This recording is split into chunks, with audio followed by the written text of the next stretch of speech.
Euzu billahi mineşşeytanirracim. Allah Teala aytgan: Ya eyyuhellezine amenu iza darabtum fi sabilillahi fetebeyyenu ve la taqulu limen elqa ileykumus selam leste mu'minen tebtagûne garadal hayatid dunya فَعِنْدَ اللّٰهِ مَغَانِمُ كَثِيرًا كَذَٰلِكَ كُنْتُمْ مِنْ قَبْلُ فَمَنَّ اللّٰهُ عَلَيْكُمْ فَتَبَيَّنُوا اِنَّ اللّٰهَ كَانَ بِمَا تَعْمَلُونَ خَب۪يرًا.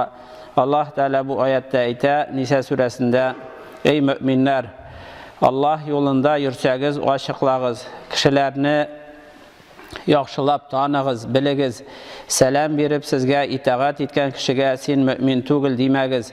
Hem dünya malına kızıgıp onu utirmegiz. Bid Allah kulundadır köp nimetler.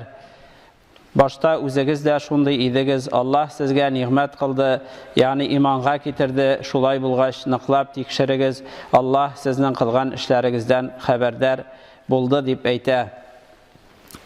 Bu ayetinin iniş sebebi turunda İbn Abbas radıyallahu anh aytgan: Marra raculun min bani Salim bi neferin min ashabin nebi yarga ganaman lahu feselleme aleyhim faqalu la yusallimu aleyna illa liyetagavveze minna فغمدوا إليه فقتلوه وأتوا بغنمه النبي صلى الله عليه وسلم فنزلت هذه الآية.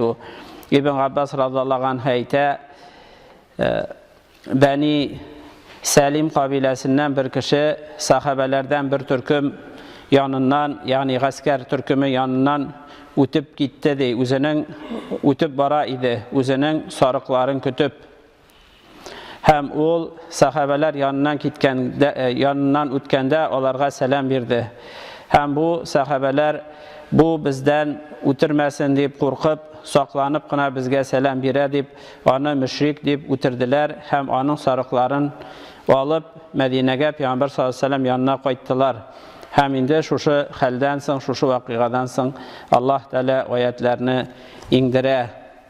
Yani sizge selam bergen kişini bilmeyişi, tekşirmeyişi, ol Müslüman tugil deyip, onun malına kızıgıp ötürmegiz deyip ayta. İbn Abbas radıyallahu anh ayta, şulay ikinci hadisini, ikinci rivayetini kitire Peygamber sallallahu aleyhi ve sellem di Miqdad ibn Esved radıyallahu anh bilen birge bir türküm kişilerini bir kavimge karşı jiberdi di, yani suğuş bilen. Şundan soň bular kilgende ul kavim yanına olar kaçıp bitkenler idi, lakin birsigine kalgan idi di. Hem ul hem onun bir köp malı var idi di ul kişinin. Hem ul aytdı, bular kilgeç di eşhedü en la ilahe illallah deyip, yani iman kelimesini aytdı. Lakin Miqdad di onu ötürdü barbar di. Şundan soň indi Peygamber sallallahu aleyhi ve sellem yanına qaytgaç indi Peygamberimiz sallallahu aleyhi ve sellem ul sahabege aytgan: Kana rajulun mu'minun yukhfi imanahu ma'a qawmin kuffarin fa'azhara imanahu faqataltahu ve kezalika kunta tukhfi imanaka bi Mekke'te qablu. Peygamber sallallahu aleyhi ve sellem aytdı: Bir mümin kişi var idi di, kafirler arasında ul özünün imanını yaşırgan idi. Hem şundan soň ul özünün imanını açtı di, yani sizning yanda iman aşıktan aşık imanın getirdi di, esin onu ötürdün. Esin özüngde bit Mekke'de vakitte şunday halde idin di, yani imanını yaşırıp yürü idin di Peygamberimiz sallallahu aleyhi ve sellem şilte kılgan. Hem hazırki zamanda da bizde de, yani Müslüman devleti bulma arkasında var şunday Müslümanlar, şunday müminler özlerinin imanların yaşırışı. Yani ömrü boyu namaz okup da üyünde namaz okugan, meşitke kilmevşi kişiler de var yani. Biz onlarını bilmev, onlarının yok ikenini anlatmayı. Türlü sebepler arkasında iri hatınından korkup, yaki hatını irinden korkup, yaki işsiz kalırmın, uramda kalırmın deyip korkup, türlü sebepler arkasında özlerinin imanların, İslamların yaşırışı kişiler de hazırki zamanda da var. Şuna göre de Peygamberimiz sallallahu aleyhi ve sellem de hem de indi şu ayetler anlata, İslam dinine mehabeti bulgan musulmanlarga selam bergen, hatta anın namazı yaki көрінә торган bilgileri bulmasa da, yaki iman getirgen kişilerini kafir deyip sanamağız deyip anlata bu ayetler hem Peygamberimiz sallallahu aleyhi ve sellem'nin hadisleri hem ni ukunish hazırki vakitte bigrek deyindi yaşlar arasında yana dinge kelgen kişiler arasında kişilerini şuşu sebeple yani İslam dininden çıkarıp olar Müslüman tugul deyip iş hakkını tölemevçiler mesela işlegen kişiye tölemesen de yarı ona deyip yaki iş hakkını kıymetuşi yaki buruşka alıp yanadan indi şuşu mal yaratığı arkasında buruşun tölemesi için ul Müslüman tugul deyip hüküm çıkarı üzü tarafından yaki şulayık var mesela hazırki vakitte kup yaşlar arasında gailelerde ir hatınından hatın ir eli hatının talak kılı ala lakin hatınlar iri ul Müslüman tugul ul namaz okumu yaki ul temaki tarta yaki ul araqı işe yaki ul hatınlar bilen yürü deyip mine bıratlardan soradım bıratlar ul Müslüman tugul deyip ettiler şuna göre min andan çıkıp gittim deyip şunun üstüne irli hatın bulatırıp ikinci irge çıkıp gitmişler yani şuşu meşitlerimizge yürüyüşler arasında da var hem bu indi batıl yalgan hükümler yani bizim şeriat kimningdir eytuğuna qarab yaki kimningdir uylavına qarab tugul belki Kur'an'da kelgan ayetler hem Peygamberimiz sallallahu aleyhi ve sellem aytganning sünneti boyunca hem ul bizga öğretken boyunca Peygamberimiz sallallahu aleyhi ve sellem ayta kuntum hayra Allah Teala ayta kuntum hayra ummetin ukhrijat lin-nasi ta'muruna bil ma'ruf ve tenhauna 'anil munkari ve tu'minuna billah siz en hayırlı ümmet buldunuz yani Hristiyan ümmetinden Yahud ümmetlerinden ayırmalı olarak hem onlar bitinde bizim arada da yaşaylar ol ümmetlerden ayırmalı olarak siz en hayırlı ümmet buldunuz kişilerini yaxşılıkka şakırasız yani onlardan ayrılıp durasız kişilerini yaxşılıkka şakırı bilen hem de kişilerini yamanlıktan tıyu bilen hem Allah Teala'ga iman getirüğüz bilen mine şuşunday ayırma bilirga tiyiş ama onlardan ayrılmastay derecede özümüzü tutuşta bilsin, kıyafette bilsin, edep ahlakta bilsin, hem de ibadette bilsin. Onlardan ayrılmayken bu indi hayırlı ümmet tugul, İslam ümmeti tugul. Peygamberimiz sallallahu Allah Teala şu ayetlerde aytgancha Peygamberimiz sallallahu aleyhi ve sellem anlatgancha hadislerde onlardan ayrılıp turganda en hayırlı ümmet bula. Yaxşılıkka kişilerini şakırı bilen hem de yamanlıktan kişilerini tıyu bilen yani ul ümmetler eytirlik, olar şahitlik verirlik. Minebit olar yaxşılıkka şakıralar, hem yamanlıktan tıyalar, hem Allah Teala'ga gıbedet kılalar deyip olar eytirlik hem şahitlik verirlik derecede bulurga tiyiş şu ayetlerden anlaşılgança. Peygamberimiz sallallahu aleyhi ve sellem aytdı. Yani bular şunday hallerde ul Müslüman tugul deyip onu utirsen de yarı degen hem anday haller buldu da bitindi hem bulup da tura. Hatta Müslüman illerinde de Müslümanını utiru birbirine karşı soğuşu kebek. Peygamberimiz sallallahu aleyhi ve sellem aytgan men ahana ala qatli muslimin velev bi şatri kelimetin jaa yevmel kıyameti mektuben beyne gayneyhi ayisun min rahmetillah.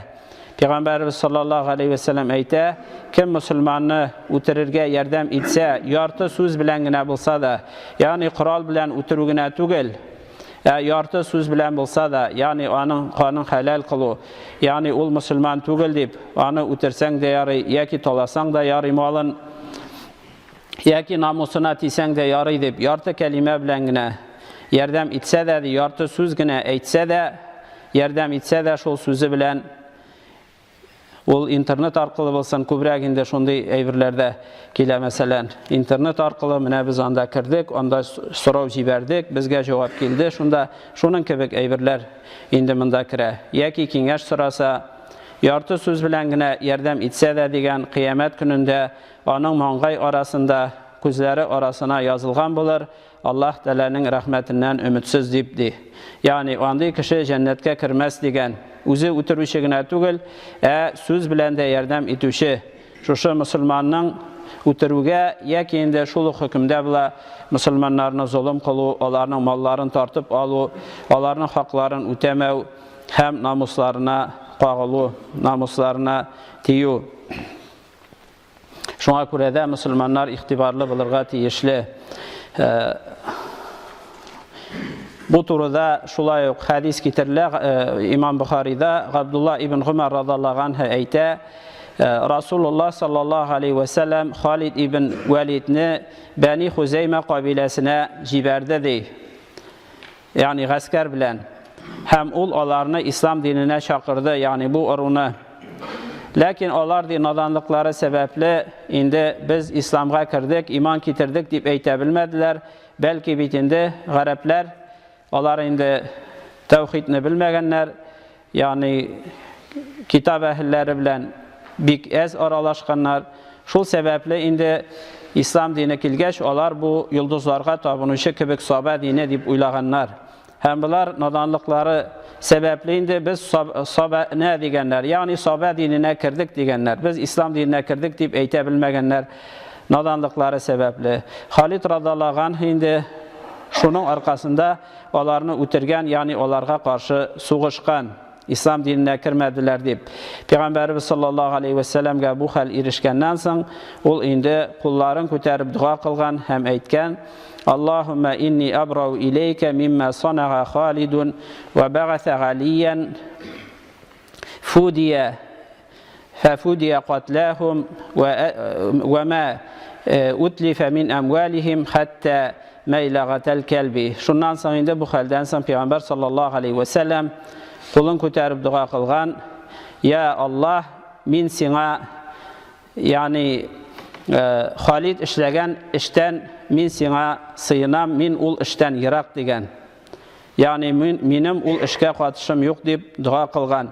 Sonradan indi Ali radallahu anh'ını jibergən bu qabiləgə, həm onlarının ötürülgən kişiləri üçün qan haqlarını tüləgənlər müsəlmanlar, yani Ali radallahu anh indi Peyğəmbər sallallahu aleyhi ve sellem'nin quşuğu bu inşa, həm şulayıq onlarının bütün indi hələk bulğan molların tüləgənlər, hətta vatılğan et savutlarına xətli degen, yani et aşatatırğan savutlarga xətli, vatılğan savutlarga xətli tüləgənlərdir. Yani bu kürsətə indi bu xəllər, vaqiğalar, hem bizdə də şunday xəllər bilirğa mümkün. Yani kişi nadanlığı səbəbli var kişi də mədrəsələrdə oxumağan, alimlərdən ilim olmağan, nadanlıqları, səbəbləri üzəri onlar nişik bilgən, nişik onlarga irişkən İslam dini, onlar üzərin şunday xəldə müsəlman sanıylar, qaybirləri namaz oxumasa da, uraza tutmasa da, hətta iman kəliməsini eytə bilməsə də, minəmində də onlar indi nə biz sabə dininə kirdik degen desələr də Peyğəmbər sallallahu aleyhi ve sellem onlarını müsəlman sanağan, çünki onlar nadanlıqları bilməvlər arqasında şulay deyib eytkənlər. Əmmə haqiqətdə indi onlar şuşa İslam dininə kirülərin bilgirtkənlər. Şulayıq İmam Müslim kitirə Muaviyə İbn-i Hakəm turundağı hədistə ol indi kəffarat tülərgə tiyiş bilğan, kəffaratda müsəlman bilğan, qulunu azad itirgə tiyiş bilğan. Həm ol indi üzünün bir qara qul kənizək, yani xatın qız özünün bar ikənin eytkən Peyğəmbər sallallahu aleyhi ve sellem'ə, lakin indi ol müsəlman mı tügülmü, azad etsəm yarı mı bilməgən, şundan Peyğəmbər sallallahu aleyhi ve sellem ona kitirirgə qoşqan ol xatınını. Həm Muaviyə ibn-i Hakəm şuşu özünün kənizək bulğan qara xatınını alıp gelgən Peyğəmbər sallallahu aleyhi ve sellem, yani bu bilgili hədisində Rasulullah sallallahu aleyhi ve sellem sorağan, ondan Allah qayda deyib, ol kukdə degen, min kim degen, sen Rasulullah degen, şundan Peyğəmbər sallallahu aleyhi ve sellem eytkən, onu azat et, ol müminə degen, yani müminə qul bularaq onu azat et kəffərət üçün deyib Peyğəmbər sallallahu aleyhi ve sellem onun müsəlman buluğun, müminə buluğun bilgirtkən. Çünki əlbəttə indi bu xatın nadan bilğan, həm ol indi hazırki zamanda qoy birəvlər kibik, məsələn, mədrəsələr oxumağan, yəki internetlər bulmağan, o zamanda tevhid kitapları okumağan, aqidə fənlərini öyrənməgən, şuna görə özü bilgəninçə Peyğəmbər sallallahu aleyhi ve sellem indi soravlar vergən, həm bu soravlardan anlaşıla, ol xatın indi müşriklər kibik putlarını tanımağan, putlarını Allah Teala uğruna qoymağan, həm Peyğəmbər sallallahu aleyhi ve sellem'nin də indi Rasulullah deyib ana eytətirğən bilğaç, indi ol şu sözünü eytkən, sen Rasulullah дип әйткән. Ул сүзне аңламагандыр да инде. Ләкин башкалар әйткәнгә күрә ул да инде шушының белән шушы сүзгә риза булып, Пәйгамбер саллаллаһу алейһи ва сәлләмгә син Расулуллаһ дип әйткән. Әмма Расулуллаһның кем икәнен инде ул әлбәттә ул хатын белмәгән һәм аңламаган. Һәм шушы җаваплардан чыгып, Пәйгамбер саллаллаһу алейһи ва сәлләм инде аның мөшрик түгел икәнен, путларга табынмый торган икәнен хөкем чыгарган һәм ул мөэминә һәм аны азат ит дигән. Һәм безнең җирлектә дә инде хәзерге заманда хәтта мусульман дәүләтләрендә дә шундый хәлләр бар. Ә бездә инде мусульман дәүләте булмау Совет заманынан әле күптән түгел генә инде чыгу аркасында наданлык көчле халыкларда һәм ул инде үзен мусульман санап та иман кәлимәсен дә белмәскә, әйтә белмәскә, аңламаска тиеш. Аңа карап без аларның мусульман түгел дип хөкем чыгара алмыйбыз һәм biz аларны хикмәт һәм яхшы вагаз белән ислам диненә чакырырга һәм дә өйрәтергә тиешлебез. Пәйгамбәрбез саллаллаһу алейһи ва сәлләм әйткән: "Хиярукум фил җахилияти, хиярукум фил ислами иза фақиху" дигән. Сезнең дигән иң хәерле, иң яхшыларыгыз җаһилият заманында яхшырак булганнарыгыз, исламга кергәч тә яхшыракларыгыз, әгәр динне аңласалар, фақих булсалар дигән. Шуңа күрә дә без yani мөрәҗәгать итәргә тиеш хәерлерәк кешеләргә. Мондый мәсьәләләр туса, мәсәлән, ниндидер интернеттан яки башка җирдән братларга барып, ир хатыны мәсәлән, братларга барып, ул братлар ире булган хатын белән сөйләшеп яки аңа хөкем чыгарып йөрергә тиеш түгел. Бу шәригатькә каршы килә. Коръәнгә дә каршы килә, Пәйгамбер саллаллаһу алейһи ва сәлләмнең сөннәтенә дә каршы килә. Һәм шуңа күрә Пәйгамбер саллаллаһу алейһи ва сәлләм гомуми рәвештә дә әйткән: "Сезнең яхшыларыгыз җаһилият вакытында да ислам диненә дә кергәнче яхшырак булганнарыгыз, яхшырак саналганнарыгыз, ислам диненә кергәч тә яхшыракларыгыз, әгәр динне аңласалар" дигән. Чөнки ни өчен бу хәдисләрне китерәбез? Чөнки бар шундый кешеләр, мәсәлән, ислам диненә кергәнче дә яман юлда йөргән, бузык юлда кеше үтереп яки кеше талап йөргән, аннан соң ислам диненә килгәч тә шуларга ияреп, шулардан җаваплар сорап яки шулардан фәтвәләр алып йөрүчеләр бар. Ләкин алай булырга тиеш түгел. Җаһилияткә хәтле, җаһилият вакытында да, ягъни ислам диненә кергәнче яхшырак булганнар, ислам диненә кергәч тә әгәр алар ислам динен өйрәнсәләр, белсәләр, аңласалар, алар яхшыраклар һәм шулардан без үрнәк алырга тиеш. Яманнардан түгел. Чөнки менә бу мусульманнарның инде хакларын хәлал кылу, аларны үтерү дә ярый, яки ул мусульман түгел, яки аның малын таласаң да ярый, ул яхшы мусульман түгел яки мусульман түгел дип, яки аңа бурычыңны түләмәсәң дә була, яки аңа эш хакыңны бирмәсәң дә була дигән сүзләр шушы яман кешеләрдән чыга, хәерлеләрдән түгел. Шулай ук Пәйгамбәрбез саллаллаһу алейһи ва сәлләм әйткән: "Кешеләр алар мәгъдәннәр кебек" дигән, алтын һәм көмеш мәгъдәннәре кебек. Ягъни алтын мәгъдәне, алтын кисәкләре яткан җирдә алтын кисәкләре табыла. Тимер кисәкләре булган җирдә, тимер мәгъдәне булган җирдә тимер кисәкләре, алтын кисәге түгел. Көмеш мәгъдәне булган җирдә көмеш табыла. Шушының кебек дигән кешеләрнең күңелләре бер-берсенә тартыла дигән. Алтын мәгъдәне булган җирдә алтын мәгъдәне тартылган кебек, тимер яки күкерт мәгъдәне булган җирдә күкерт табыла. Шуңа күрә дә, ягъни бу хәдисләрдә Пәйгамбер саллаллаһу алейһи ва сәлләм аңлата инде: яхшырак кешеләр, хәерлерәк яннарында йөрегез, аларга тартылыгыз дигәнне аңлата. Әдәп, әхлагы, холкы һәм дә дине, һәм дә тақвалыгы, һәм дә гыйлеме яхшырак булган, Аллаһ Тәгаләгә якынрак булган кешеләргә тартылырга кирәк һәм алардан фәтва алырга, алардан үрнәк алырга кирәк. Һәм Аллаһ Тәгалә әйтә: "Иннама яхшаллаһ мин гибадихил гулама." Шын хакыйкатьтә Аллаһ Тәгаләдән курка, хушук була гыйлем ияләре булган бәндәләрдә дигән. Чын хакыйкый курку белән курка. Шуңа күрә дә инде гыйлем ияләреннән фәтвәләр алырга, гыйлем алырга, алар янында күбрәк булырга, галимнәрнең китапларын укырга, әмма гавам халыктан түгел. Һәм Аллаһ Тәгалә инде барчаларыбызны да туры юлдан баруыбызны насип кылса иде, һәм дә инде Пәйгамбәрбез саллаллаһу алейһи ва сәлләмнең сөннәте буенча сөннәтен үтәп, хәерлерәк, Allah Teala'ga yakınıraq bəndelərdən bulubuzunu, ki şunday bəndələr yanında birgə bulubuzunu, həm qiyamət günündə də birgə qubarlığını Allah Teala barşalarımızға da nasip qılsaydı. İbadallahi usikum ve nefsi bi taqvallah. İnnallaha ma'allezine taqav vellezine hum muhsinun. Barakallahu li ve lekum fil Kur'anil azim ve nefa'ana ve iyyakum bil ayati ve zikril hakim. İnnehu huves semi'ul alim, el-gafurur rahim, el-mujibud du'a ve tubu ilallahi eyyuhel mu'minun leallekum tuflihun.